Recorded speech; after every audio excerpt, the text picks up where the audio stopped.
నమస్కారం, welcome to I dream. ధర్మ మార్గం విత్ విజిత కార్యక్రమానికి స్వాగతం. ప్రస్తుతం మనతో పాటు ఉన్నారు ప్రముఖ జ్యోతిష వాస్తు పండితులు, లలిత అమ్మవారి ఉపాసకులు శ్రీ శ్రీ శ్రీ నానాజీ పట్నాయక్ గారు. ఇప్పుడు వారితో మాట్లాడదాం. నమస్కారం అండి. శ్రీమాత్రే నమః. సాధారణంగా పూజలు, వ్రతాలు ఇవన్నీ చేస్తూ ఉంటాం. అంటే చేస్తున్నది ఒక సంకల్పంతో చేసినా, సంకల్పం లేకుండా చేసినా ఖచ్చితంగా ఏదో ఒక కోరిక కోరుకుంటాము, ఏదో ఒక మొక్క, అందరం బాగుండాలని అయినా మొక్కుకుంటాం. అది కూడా ఒక కోరికే నిజంగా వాస్తవానికి. అంటే ఆ పూజ ఫలించింది, లేదంటే ఆ పూజ ఫలించలేదు, ఇలా మాట్లాడతాం. ఆ పలానా పూజ చేసిన తర్వాత మంచిగా అనిపించింది, ఆ పూజ ఫలించింది, ఫలితం దక్కింది అంటూ ఉంటాం. అంటే ఏంటండి అసలు ఫలించడం అంటే ఏంటి? నిజంగా ఫలించాలి అంటే అసలు ఏ రకంగా చేస్తే ఫలిస్తుంది? నేను మీకు ఫలించే విషయం మాట్లాడాను కాబట్టి నేను మీకు ఒక చిన్న ఎగ్జాంపుల్ చెప్తాను. పెయింటింగ్ కాంపిటీషన్స్ జరుగుతుంటాయి, చూసారు ఎప్పుడైనా మీరు?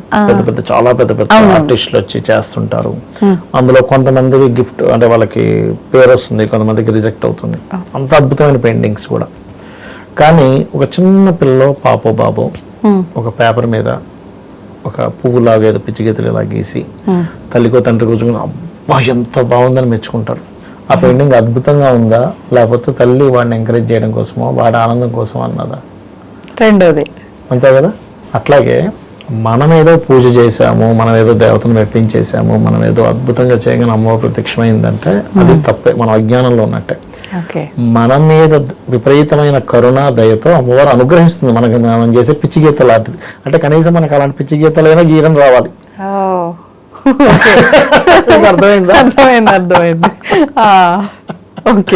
అట్లా ఏంటంటే మనం చేసేది చాలా తక్కువ, కానీ ఆవిడకు ఉన్నటువంటి కరుణతో దయతో మనల్ని అనుగ్రహిస్తుంది. పిచ్చి గీతలు మీన్స్ మనం ఆవిడ కోసం ఏదో ఒక ప్రయత్నం చేయాలా అంటే ఆ చిన్నపిల్లవాడు గీసిన పిచ్చి గీత లాంటిది ఏదైనా మనం ఏదో ప్రయత్నం చేయాలి. అది నువ్వు ఎలా చేస్తున్నావు అనేది కాదు, చెయ్యాలి అనే ఆలోచనతో చెయ్యాలి. పిచ్చి గీత గీసినా గీయాలి. ఓకే. అట్లా ఏంటంటే అమ్మవారి కరుణతో మనల్ని అనుగ్రహిస్తుంది, కానీ మనం అమ్మవారిని అసలు పట్టేసుకునేంత సీన్ మనకు లేదు. ఉంటుంది ఎప్పుడు బాగా ఇంకా ఋషులు మహర్షులు ఉంటారు, మంచి సాధక మార్గంలో వెళ్ళిన వాళ్ళు. అంటే నువ్వు చిన్నగా ఉన్నప్పుడు ఆ పిచ్చి గీతలే అమ్మని ఎంకరేజ్ చేస్తుంది. కానీ నువ్వు సీరియస్ గా వెళ్ళి ఒక సాధనలో వెళ్ళాలంటే అక్కడ నిన్ను జడ్జ్ చేసే వాళ్ళు వేరే ఉంటారు. అక్కడ నువ్వు గెలవాలంటే ఇంకా ఎంతో దీక్షతో ఉండాలి, ఇంకెంతో క్రియేటివిటీగా ఉండాలి. అట్లా ఏంటంటే ఫస్ట్ స్టెప్ లో ఎప్పుడు కూడా అమ్మవారు మనల్ని అనుగ్రహిస్తుంది, అంతే. అది తన కరుణతో అనుగ్రహిస్తుందనే భావంతో ఉండాలి, కానీ నేనేదో సాధించుకున్నాను అమ్మవారిని అనుకుంటే కాదు. మీకు రామాయణంలో కూడా ఆంజనేయ స్వామి లంకకి వెళ్ళి సీతాదేవిని వెతుకుతూ ఇదేంటి నేను వెతుకుతుంటే కనబడకపోవడం ఏంటి అనుకుంటాడు. అనుకుని ఒక్కసారి మళ్ళీ అయ్యో నేను వెతుకుతే కనబడ్డం ఏంటి, ఆవిడ కనబడాలనుకుంటే కనబడుతుంది కదా అంట. అప్పుడు సీతాదేవి కనిపిస్తుంది. అలాగే అనుగ్రహించాలని తను అనుకోవడం వల్ల మనకు అనుగ్రహం కలుగుతుంది. మనం చేసే ఏ పూజకైనా ఫలితం వస్తుంది, కానీ తను ఇవ్వాలనుకుంటుంది కానీ మనకు ఫలితం వస్తుంది, కానీ మనం చేయడం వల్ల ఫలితం రావట్లే. బాగా అర్థం చేసుకోవాలి. ఇప్పుడు అనుగ్రహించాలని ఆమె అనుకుంటుంది కాబట్టి అనుగ్రహిస్తుంది అని అంటే కొంతమందిని మాత్రమే అనుగ్రహిస్తుంది, ఎందుకు కొంతమందిని అనుగ్రహించాలని అనుకోవట్లేదు అంటే లోపం ఎక్కడుందంటారు? పుణ్యం. మనకి ఇదే ఆదిశంకరాచార్యులు వారి వృత్తాంతంలో ఆయన భిక్షాటం చేసుకుంటూ ఒక ఇంటికి వెళ్ళినప్పుడు ఒక ఉసిరికాయ ఇస్తుంది, 10 రోజుల నుంచి ఆహారం కూడా చేయనటువంటి ఆమె. ఒక్కసారిగా ఆదిశంకరాచార్యుల వారికి కన్నీళ్లు కార్చి లక్ష్మీదేవిని పిలుస్తాడు. శంకర నువ్వు ఎందుకు పిలిచావు నాకు తెలుసు, కానీ ఇక్కడ పుణ్యం లేదు, ఈవిడ పుస్తకంలో పుణ్యం అనేది నేనేమి ఇవ్వాలంటుంది ఆవిడ లక్ష్మీదేవి. అప్పుడు ఆయన అంటాడు, ఇక ఇది ఇచ్చింది, దీన్ని అడ్డు పెట్టుకుని ఏమి ఇస్తావు ఇవ్వు. అది పుణ్యమే, అది మరి ఒక ధర్మం కదా. ధర్మం వల్ల పుణ్యం వస్తుంది. మనం ఏ ధర్మం అయితే చేస్తామో ఆ ధర్మం వల్ల, ధర్మం రక్షిత అంటే నువ్వు చేసే ధర్మం వల్ల పుణ్యం వస్తుంది. సో ఈ ధర్మాన్ని పాటించింది, దీనివల్ల పుణ్యం జనరేట్ అయి ఉంటుంది కదా, ఇమ్మంటాడు. వర్షం కురిపిస్తుంది. కాబట్టి ఏంటంటే ఎందుకు కరుణించదు అంటే నువ్వు చేసే దాంట్లో ఎక్కడో ఇంకా కరుణించే అంత కూడా ఏమి చేయలేదేమో నువ్వు. కనీసం నువ్వు అమ్మవారిని ప్రసన్నం చేసుకుని పక్కా పెట్టండి, కరుణించే అంత కూడా నువ్వు చేయలేదు కనీసం అక్కడ. లేదా నువ్వు చేసే పూజలు ఏవైతే ఉన్నాయో ఇంకా బోల్డంత బ్యాడ్ కర్మ ఉండి దానికి సరిపోతుంది అక్కడ. అట్లా తీసుకోవాలి. అది అట్లా.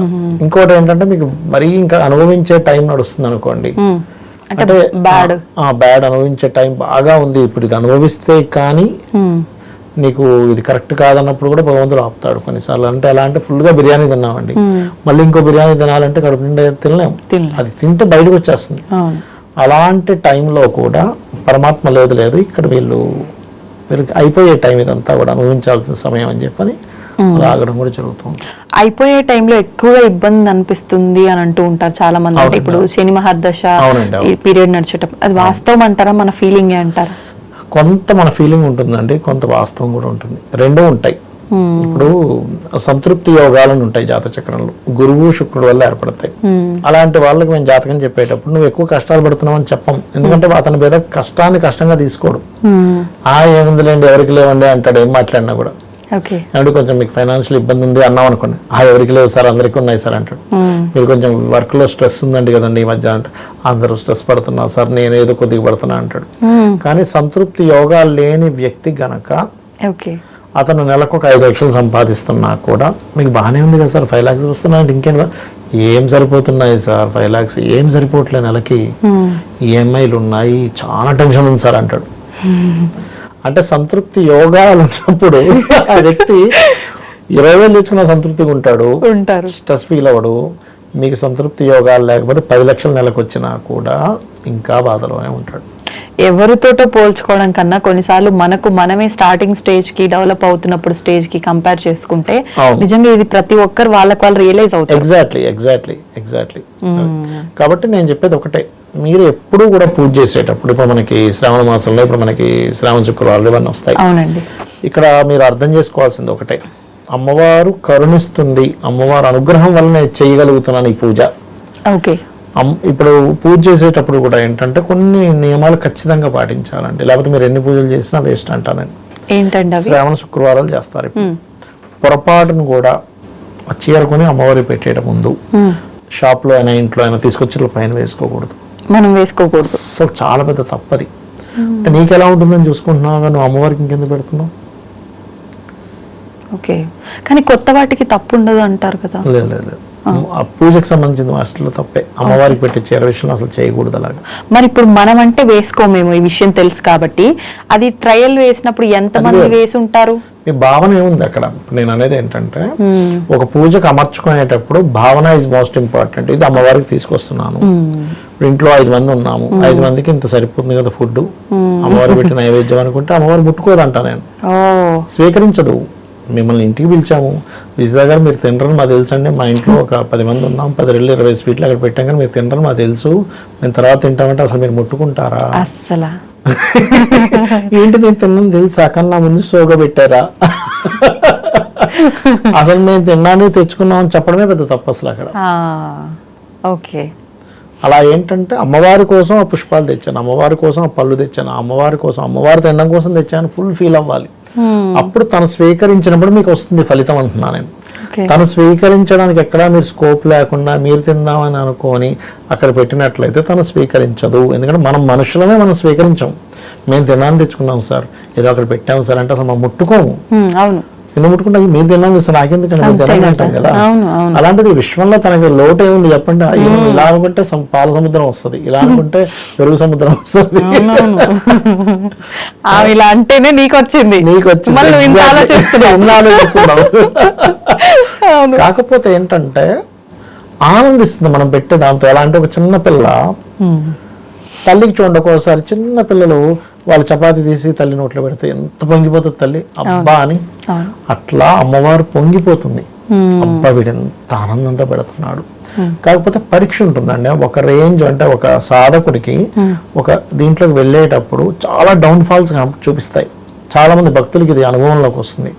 ఎంతో భక్తులు అండి, కానీ రూమ్ రెంట్ కట్టడానికి కష్టాలు ఎక్కువగా ఉన్నాయని ఫీల్ అవుతారు, తినడానికి కూడా తిండి లేదు అంటున్నారు. అదేంటంటే ఒక స్టేజ్, ఒక భక్తుడికి ఒక స్టేజ్ అది. ఆ టైంలో కూడా నువ్వు అమ్మని వదలకుండా ఉండగలిగితే, అమ్మ నేను ఏదేమైనా నిన్ను వదలను, నాకు ఈ కష్టము సుఖము ఇవేమీ తెలియదు, నువ్వు తప్ప నాకు ఇంకో లోకం లేదని పట్టుకోగలిగితే అప్పుడు అతని లైఫ్ అనేది ఒక మంచి టర్న్ తీసుకుంటాడు. 8 మంది వదిలేస్తారు కదండి, 1,00,999,999,999 మంది వదిలేస్తారు అయితే పట్టుకునేటోళ్ళు. ఎందుకంటే వదిలేయడం ఒక ఎత్తు అయితే షిఫ్ట్ అయిపోతారు. కరెక్టే. నేనేమంటానంటే కన్నతల్లి ఉంది, ఇంకెవరో శ్రీమతి మీకు చాక్లెట్ ఇచ్చిందని తన తల్లం లేదు కదా నువ్వు అంట. ఎట్లా అంటావు? అమ్మ అని పిలుస్తావు నువ్వు పోయి, పిలవటం వరకే గానీ ఆ బంధం ఎంత భావం రాదు ఉంటుంది? కదా. ఆ, ఈమె కాదు మా ఆవిడ మా అమ్మ అంటావు, నువ్వు చాక్లెట్ కానీ అనలేవుగా. అనలేము. అలా దేవుడు మార్చండి కూడా అంతే అంట నేను. ఓకే. వాస్తవం ఇది, ఇట్లా క్లియర్ గా ఆలోచిస్తే కరెక్ట్. అంతే. అవును. అట్లా ఏంటంటే ఒక స్టేజ్ కు ఉపాసనా మార్గంలో వెళ్ళినప్పుడు మాత్రం పరీక్ష ఉంటుంది సాధకుడికి. ఇప్పుడు ఒక డౌట్ అండి, మార్చాను తప్పే ఉంది, భగవంతుడు అంతా ఒక్కటే, కాకపోతే వివిధ రూపాల్లో మనకు తగ్గట్టుగా ఉన్నారంటారు కదా, అప్పుడు మారిస్తే ఏమైంది? ఈ రూపంలో ఉన్న ఆయన్నే నేను దర్శించుకుంటున్నా, ఆరాధిస్తున్నా అనుకోవచ్చు. మరి ఒకటే అన్నప్పుడు ఇక్కడ ఎందుకు ఒకటి అనుకోవట్లేదు అంటా నేను. అంతా ఒకటే అన్నప్పుడు నువ్వు మార్చాల్సిన అవసరం ఉంది నీకు అసలు. ఫస్ట్ అంటే మనసు చంచలము, నా మనసు ఇప్పుడు ఇక్కడ ఆరాధించాలనిపిస్తోంది. అంతా ఒకటే అనే భావన వచ్చినప్పుడు అసలు మార్చాలనే రాదంటా నేను. ఓకే. అంటే అప్పుడు వాళ్ళకి వస్తుందో లేదో తెలియదు, ఇప్పుడు నాకు అనిపించింది. మీకు వచ్చింది డౌట్, మీకు ఏంటంటే క్వశ్చన్ రూపంలో మంచి క్వశ్చన్ వచ్చింది, డౌట్ లేదు. చాలా మంచి క్వశ్చన్ వేశారు మీరు. కానీ అంతా ఒక్కటే, అంతా అద్వైతం, అంటే మనం అద్వైతం ద్వైతం అంటుంటారు కదా, అంతా ఒకటే అనే భావన ఉన్నప్పుడు ఇంకా నువ్వు మార్చాల్సిన అవసరం రాదంటా నేను. కాకపోతే అంటే ఇది ఎలా ఉందంటేనండి, పరమాత్మ యొక్క శక్తి ఒక బంగారు ముద్ద అనుకుంటే, ఆ బంగారు ముద్ద నుంచి కిరీటం చేసుకుంటున్నావు, గాజులు చేసుకుంటున్నావు, వడ్డానం చేసుకుంటున్నావు, ఉంగరం చేసుకుంటున్నావు, కానీ ఒకటే బంగారం ముద్ద. అందులోంచి తీసి రకరకాలు చేసుకుని దీనికి పలానా పేర్లు పెట్టుకున్నావు.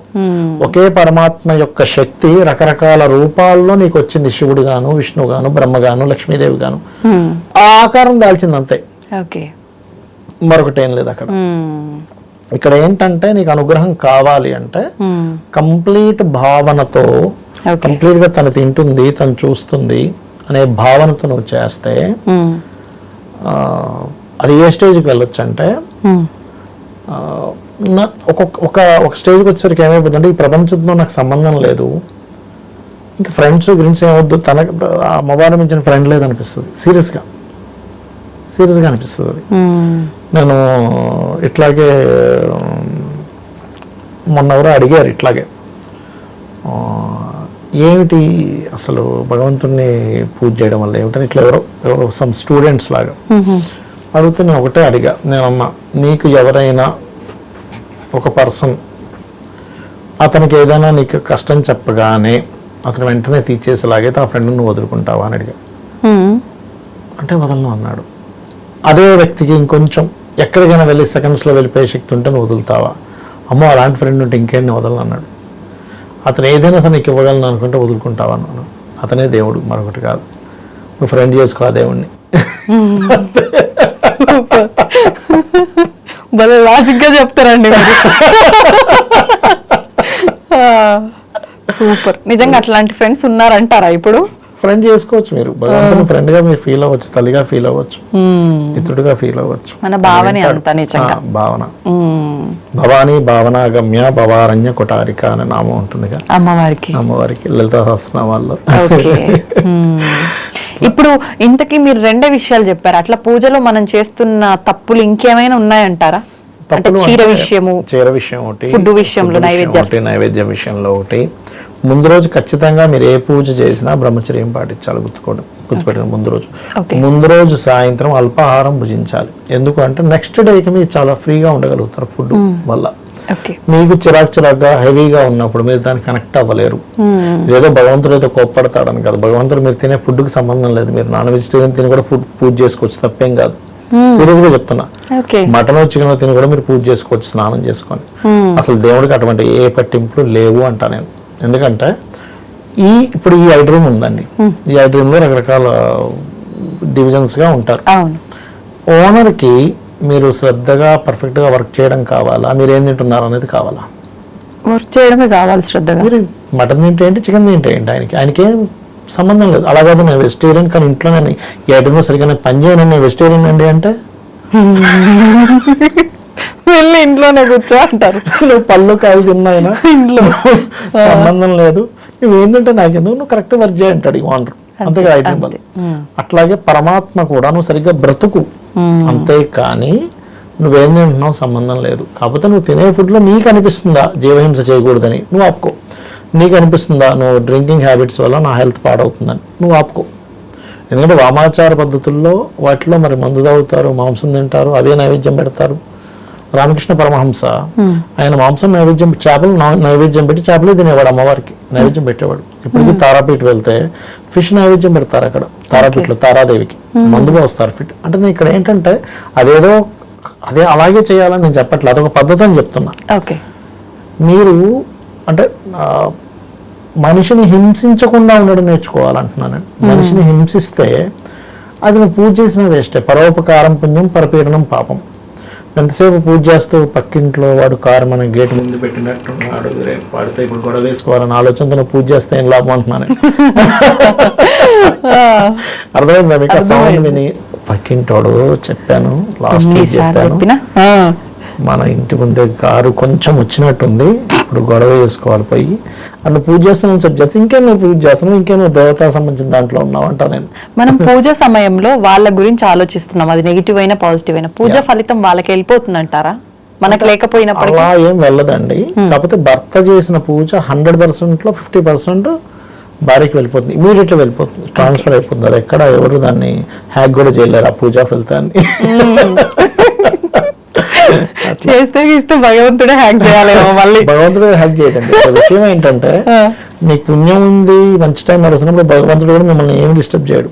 ఓకే, అంతా మన చేతుల్లోనే ఉంది. అయితే మనం ఎలా నడుచుకుంటున్నాము, ఏం చేస్తున్నాము, ఒక శక్తిని మనం ఎలాగా తీసుకుంటున్నాము, మొత్తం ఎనర్జీ గేమ్ అని అంటా నేను. ఆ జ్యోతిష్యం కానివ్వండి, వాస్తు కానివ్వండి, పూజ కానివ్వండి, ఏదైనా ఎనర్జీ గేమ్.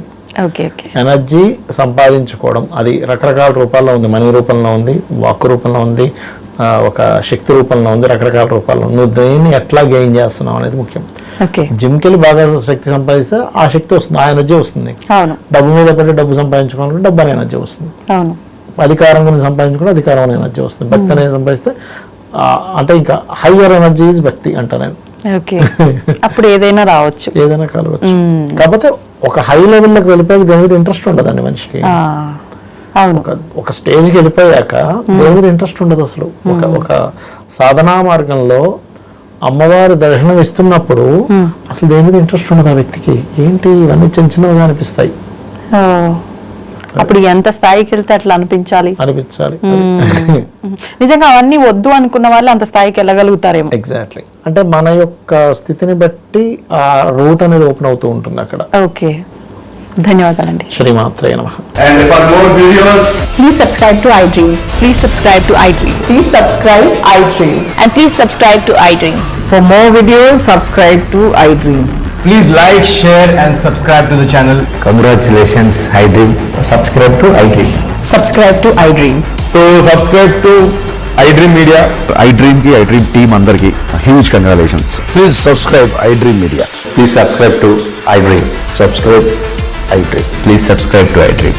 iDream అంటే నా కళల ఛానల్ సబ్స్క్రైబ్ చేసుకున్న నోరు తిరుగుతలేదు, మీరైతే గంట గుర్తు కొట్టండి. For more such videos, please subscribe to iDream. Subscribe to iDream. Please subscribe to iDream. Please subscribe iDream Media. Please do subscribe to iDream. Please subscribe to iDream Media. For best entertainment and information, please subscribe iDream. And don't forget to subscribe to iDream.